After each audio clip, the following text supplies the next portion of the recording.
The EU AI Act Newsletter Number 68. New Year Kickoff. By Risto Uk.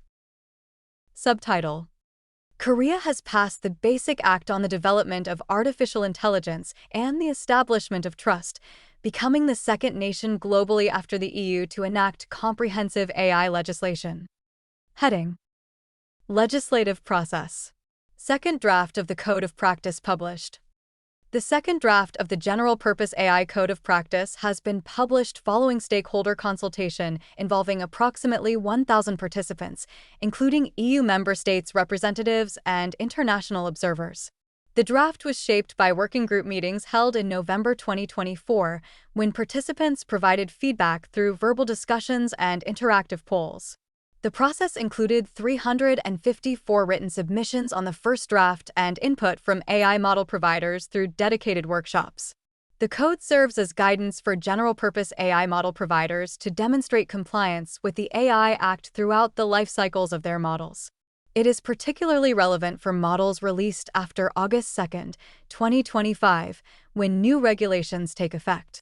Further discussions are scheduled for January 2025, with working group meetings covering technical risk mitigation, transparency, risk assessment, governance, and copyright rules. Additional workshops with AI model providers and member state representatives will follow. The third draft is expected in mid-February 2025. MEPs lobby for longer deadlines and more details. Euractiv's tech journalist Jacob Wolf-Wold reported that the two leading MEPs, Brando Benifei and Michael McNamara, are calling for changes to the consultation process for the Code of Practice on General-Purpose AI. In a letter to Executive Vice President Henna Virkkunen, they request longer consultation periods, suggesting 3 weeks instead of 2 for written feedback, and advanced sharing of documents with the Parliament group. The MEPs argue that current consultation periods are too brief for stakeholders to provide meaningful input. With multiple AI Act processes running simultaneously, smaller organizations and civil society groups face particular challenges in contributing effectively, given their limited resources compared to industry lobbyists. While the MEPs acknowledge positive progress in the code's first version, they emphasize the need for clearer and more measurable provisions.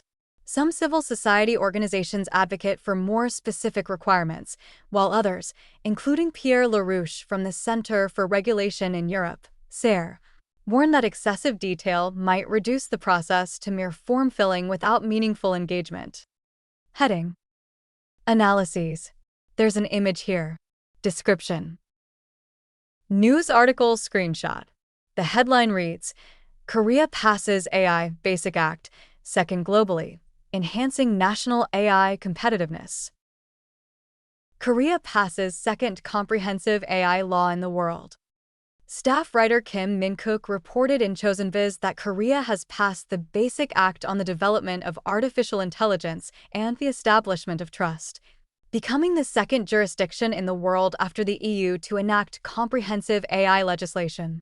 The act, which takes effect in January 2026, was passed following 4 years of discussions and the merger of 19 bills. Under the Act, the Minister of Science and ICT can establish a national AI plan to enhance competitiveness every 3 years. It provides a legal foundation for the National AI Committee and AI Safety Research Institute, focusing on protecting citizens from AI-related risks. The legislation supports AI industry development through R&D funding, standardization, and data policies. It promotes AI clusters, data centers, and industry convergence while supporting SMEs and startups. The Act addresses the technical limitations and misuse of AI by defining high-impact and generative AI as regulatory subjects, mandating transparency and safety obligations. Minister Yoo Sang-im highlighted the significance of the Act in positioning Korea as an AI G3 powerhouse, noting its role in reducing uncertainties for corporations and encouraging public and private investment. EU losing narrative battle over AI Act. Science Business Technology reporter Martin Greenacre wrote that senior figures have warned that the EU is losing control of the narrative around its AI Act, with European companies believing false claims that the legislation stifles innovation. Carmi Artigas, the UN AI Advisory Board co-chair, suggests this narrative is deliberately promoted by the US to make European startups cheaper to acquire. Lucilla Scioli, head of the European Commission's AI office, emphasizes that the act is simpler than perceived, mainly requiring self-assessment.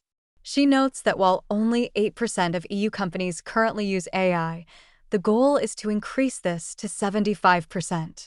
The Act categorizes AI systems by risk level, with most systems facing no obligations.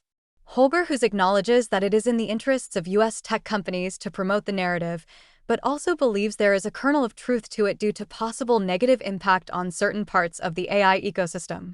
Clark Parsons, CEO of the European Startup Network, suggests that it is limited access to capital and early adopting customers, rather than regulation, that drives European AI companies to relocate to San Francisco. Lack of enforcement capacity puts EU at risk.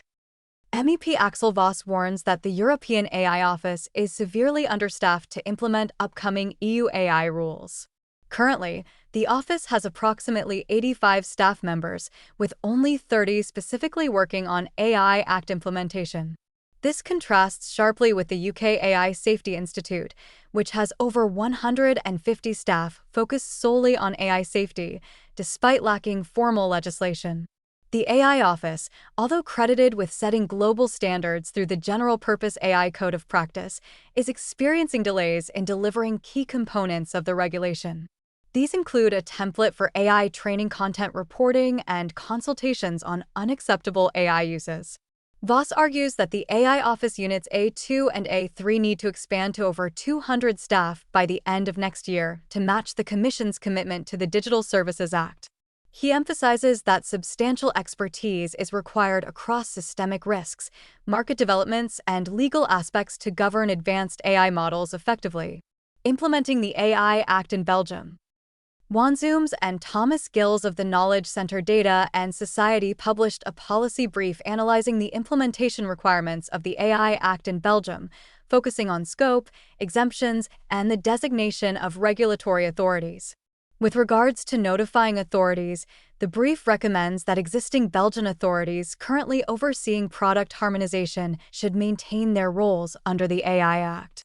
This approach would ensure continuity and simplify the interpretation of requirements for high-risk AI systems. For market surveillance, the brief advocates centralization under a single authority to ensure legal certainty and consistent interpretation, while maintaining cooperation with product-specific authorities. It suggests the Belgian Federal Data Protection Authority oversee biometrics, migration, and administration of justice. For law enforcement AI systems, either the Data Protection Authority or CUC could be designated as competent authority. The brief recommends the FPS economy as the central market surveillance authority for remaining high-risk AI systems, supported by sector-specific authorities. This newsletter was narrated by Type 3 Audio for the Future of Life Institute. It was first published on January 6, 2025. Images from this article are included in the podcast episode description.